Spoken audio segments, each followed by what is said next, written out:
The story begins in 1962 Taiwan, a time swallowed by fear and silence. This was the era of the White Terror, 4 long decades of martial law, stretching from 1947 until 1987. It began with the bloody February 28 incident, the infamous 228 massacre. During those years, books were outlawed, ideas were forbidden, and even whispers of rebellion against the government could mean torture or death. In this climate of paranoia, the stage is set for Detention, a tale born from Taiwan's darkest shadows. Our story follows a young girl, Fong Rei Xin, who attends Greenwood High School. The atmosphere is suffocating. Over the loudspeakers, a cold voice reminds everyone that espionage, or even being associated with it, is punishable by death. Discipline is strict. Fear is ever present. When a student named Chong is stopped by Inspector Bai, the school's military instructor, for something as simple as wearing his hat incorrectly, the tension is palpable. Bai demands to search his bag. At that moment, Chang's friend, Wei, cleverly intervenes. He distracts the instructor with a forbidden puppet hidden in his bag. Though risky, it saves Chong from being discovered with something far worse, a banned book. The students march to salute the flag, their bodies moving in unison, a reminder of the militarized grip of the time. Later, Wei sneaks up to a secret storeroom hidden in the school. Here, a clandestine book club dares to gather. They risk their lives to read and copy texts outlawed by the government, clinging to the knowledge that has been denied to them. But secrets never stay buried. Time passes, and Wei is caught. He is tortured by authorities until he loses consciousness. When he wakes, he finds himself not in his world, but in a twisted reflection of it. The school is no longer familiar. It is consumed by darkness, drained of color, a nightmare made real. This is where the story's first chapter begins. Nightmare. Rei awakens in this same warped version of the school. The atmosphere mirrors the survival horror game on which the film is based. Washed out, suffocating, and void of life. She hears the eerie sound of a girl, giggling and crying at the same time, echoing from one of the classrooms. Disturbed, she hurries away, only to glimpse Mr. Chong walking down the corridor. She follows him, but as soon as he enters a room, the door slams shut behind him. The crying returns, closer now, and when Rei turns, she is face to face with a horrifying sight, a faceless version of herself. The figure lurches toward her, forcing Rei to flee into the empty auditorium.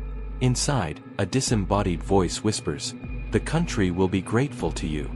Then visions flicker before her eyes, her own body hanging lifelessly on stage before a masked audience, and another victim executed in a chair.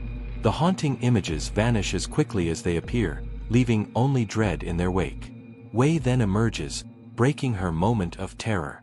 Together, they venture outside, only to discover a nameless grave. But when Rei looks closer, she sees her own name carved into the stone. The roads leading away from the school are gone, swallowed into nothingness, trapping them Silent Hill style in this desolate reality.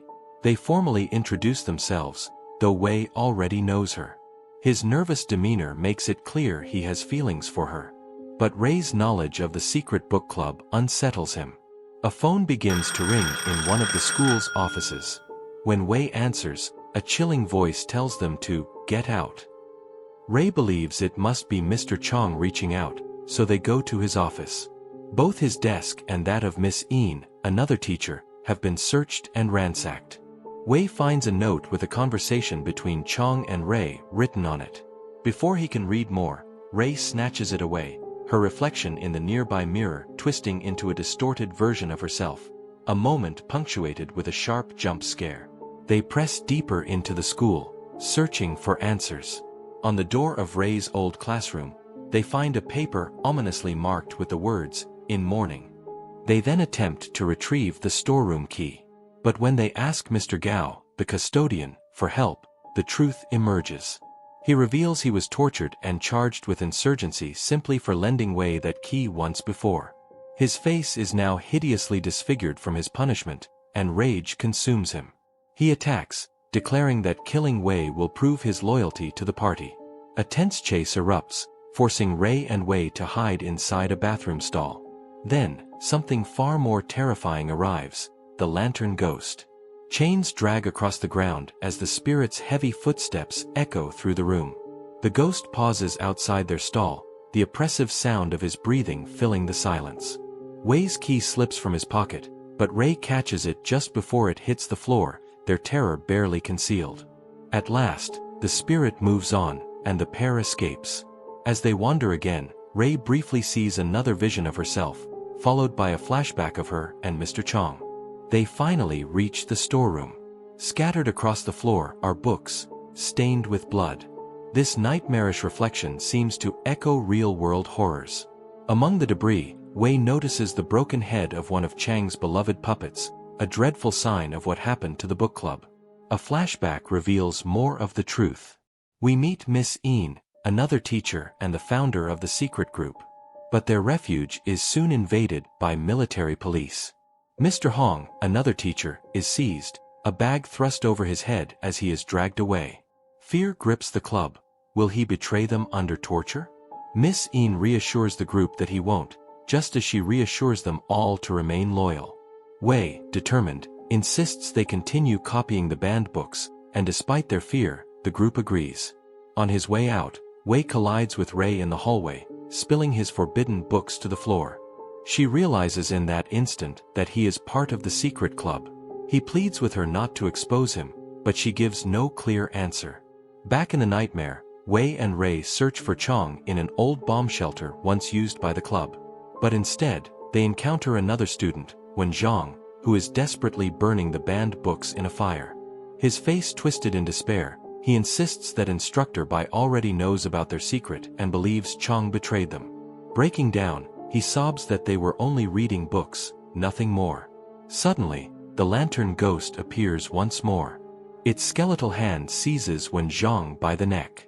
A bag forms over his head, tightening as the spirit chokes the life out of him.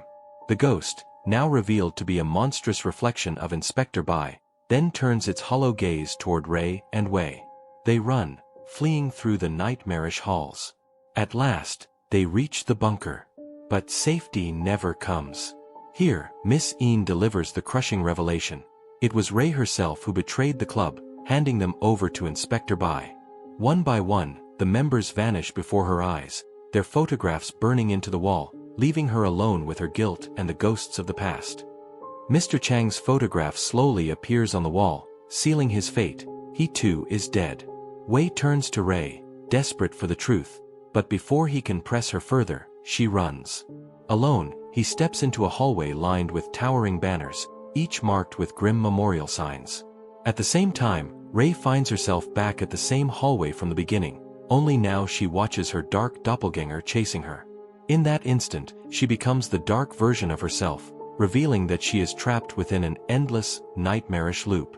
The second chapter begins, appropriately titled The Whistleblower. Here, we are given a glimpse into Fong Ray's tragic home life. Her father, a drunken military officer, was abusive toward her mother, leaving her to turn desperately to Buddha for a way to escape. Fong's father, though up for a promotion, brings only fear and violence into the house. Inspector Bai approaches Ray, coaxing her to report anything suspicious she might learn. But Mr. Chong steps in, pulling her away to his office. It's here we see the truth. Their bond has grown into something far deeper than that of teacher and student. For Ray, broken by her abusive home and suffocated by martial law, this forbidden relationship becomes the only light in her dark world. But soon, everything shatters. Ray returns home one evening to find authorities storming her house. Her father is dragged away, a black bag covering his head. Though abusive, he is still her father, and she is devastated. Pleading with her mother to call Inspector Bai for help, she instead learns the awful truth. Her mother was the one who betrayed him, turning him in after years of abuse. In her despair, Ray flees to Mr. Chong, begging for comfort. Spending time with him is the only thing she looks forward to. He gifts her a necklace, a token of closeness, and she falls asleep in his home, only to awaken once again in the twisted, nightmarish halls of Greenwood High. Another flashback unfolds. Miss Een, suspicious of Chang's closeness with Ray, confronts him, fearing their relationship will bring danger to the secret book club. Ray, overhearing, misunderstands their exchange. She believes Chong and Miss Een are romantically involved.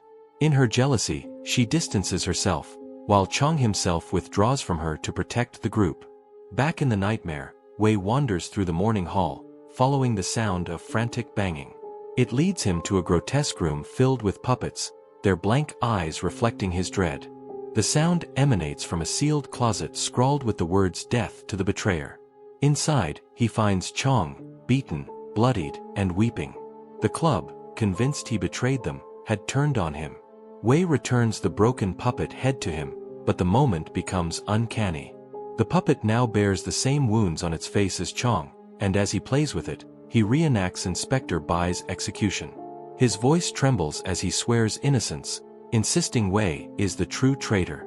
Suddenly, the other club members materialize, suspended above them, hanging like lifeless marionettes. Inspector Bai steps from the shadows, and in a burst of violence, Chong is executed before Wei's eyes. Bai coldly explains that this is the world of the dead, where souls who have perished linger. Wei's body is hoisted upside down as Ray enters the scene. Inspector Bai presses a knife into her hands, urging her to strike. In a horrific vision, she slashes his throat, the nightmare twisting the real betrayal into grotesque symbolism. The truth is revealed.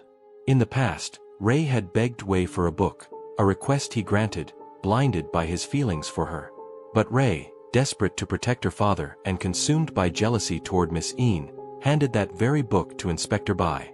In doing so, she betrayed the club, leading to Miss Een and Mr. Chang's arrest and ultimately to countless deaths. In the nightmare, her guilt plays out as horror. She sees herself enjoying a movie with Mr. Chong, only for the film to twist into a grotesque reel of her sins.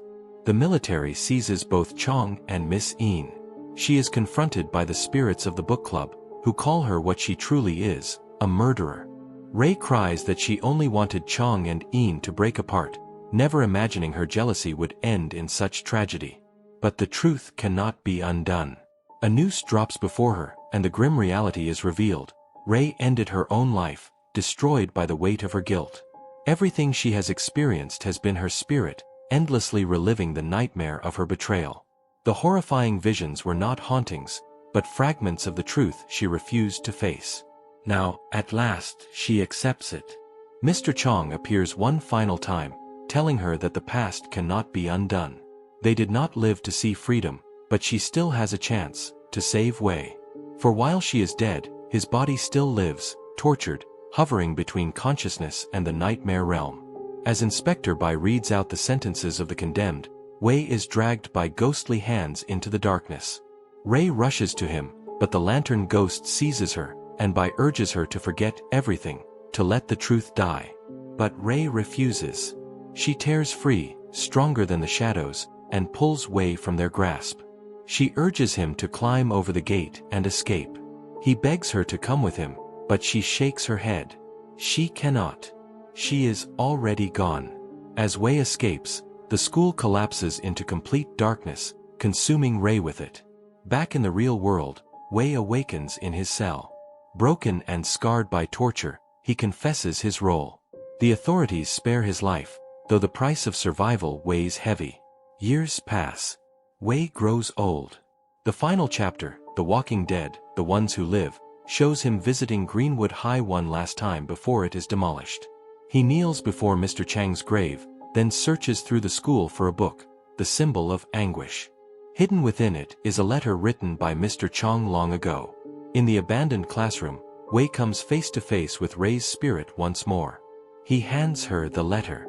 Inside, Chang's words promise that he will wait for her in the next life, where they may be together in peace, and in an age where their bond will no longer be forbidden. Tears fill Ray's eyes. She clasps the necklace Chong once gave her, her sorrow transforming into a bittersweet smile. The final words of the letter echo like a prayer. Freedom. And with that, the story ends. And that wraps up today's recap of the Taiwanese horror masterpiece, Detention. If you enjoyed the breakdown and want to see more horror, thriller, and dark story recaps, make sure to hit that like button. It really helps the channel grow. Don't forget to subscribe and turn on the notification bell so you never miss our next upload. Drop a comment below with your thoughts on Detention. Did the ending shock you, or did you see it coming?